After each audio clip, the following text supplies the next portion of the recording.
Alright guys, you asked for it, so here it is. Curly girl method rules that I break in my current hair routine.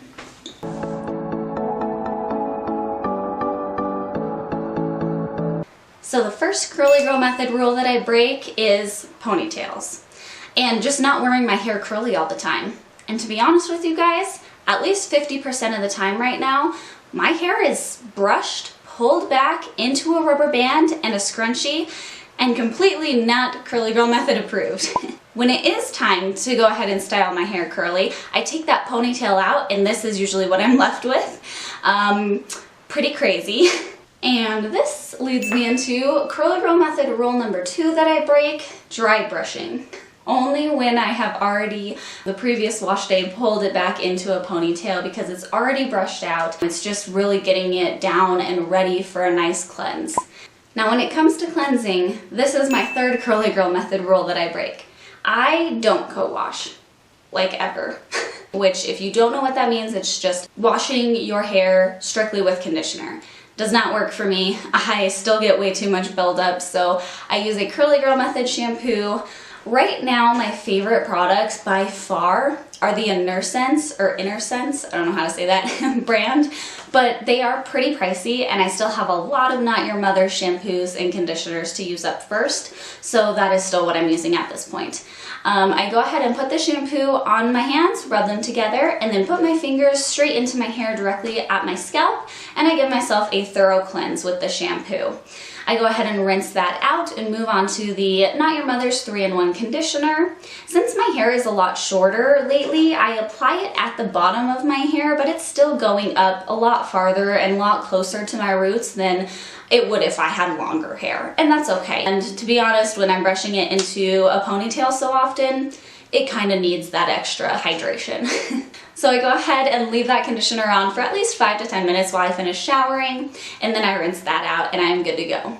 At this point in my routine, I am doing something very curly girl friendly, and I am plopping. I usually plop with a cotton t-shirt. I will link a video here showing you how I do that. Plopping my hair and then getting out, getting ready, and when I'm ready to style, I will take that plop off and wrap that t-shirt kind of around my shoulders to just help protect my clothes while I am styling.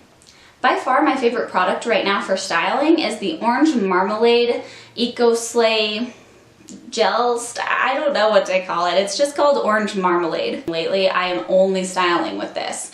It's got enough hold, but it's also moisturizing. So what I do first is re-wet my hair in the sink. I know this kind of seems like a weird step, but I just have to have my hair up and off of my shoulders while I'm getting ready, and then when I'm ready to style, I like it dripping wet again. So I'm rehydrating it in the sink, and then I go ahead and separate it into my sections for styling.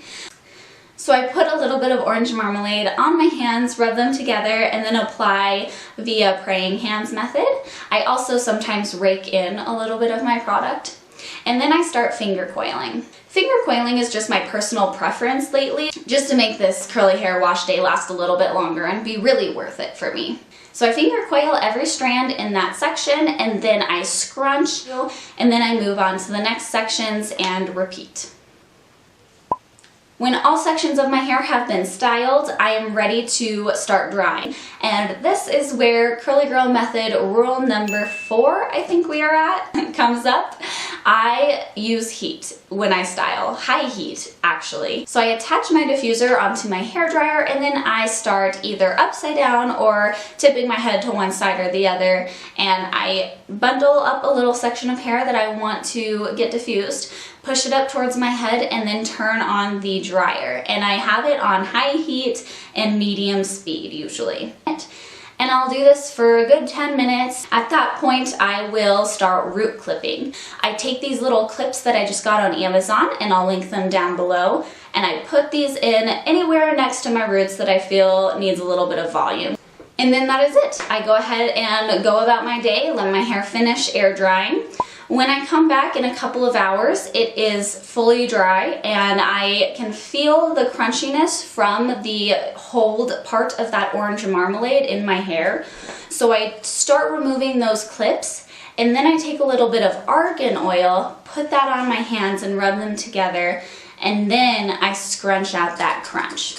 Scrunching out the crunch is my favorite part of styling because you've done all of this work to make sure that each strand of hair is completely protected and not going to frizz while it dries, but then it's a little bit crunchy when it is fully dry, so you just take your hands, you scrunch that crunch out, and you're left with these nice, soft, beautiful, bouncy curls. Ah, it's just the best feeling. And I guess you can consider this curly girl method rule number 5 that I break. Oils are something that you're supposed to avoid. To each his own. This is something I like to do. I hope this showed you guys that you do not have to be strictly 100% curly girl method approved to get amazing hair results. And if you like this video, please like it, give it a thumbs up. I don't know which one it is. Do the thing down below and give me a comment, share it with your friends, and then let me know what else you guys would like to see on my channel. I will see you very soon. Until then, adios. That was a really bad wink. I should try again. It was a little bit bad.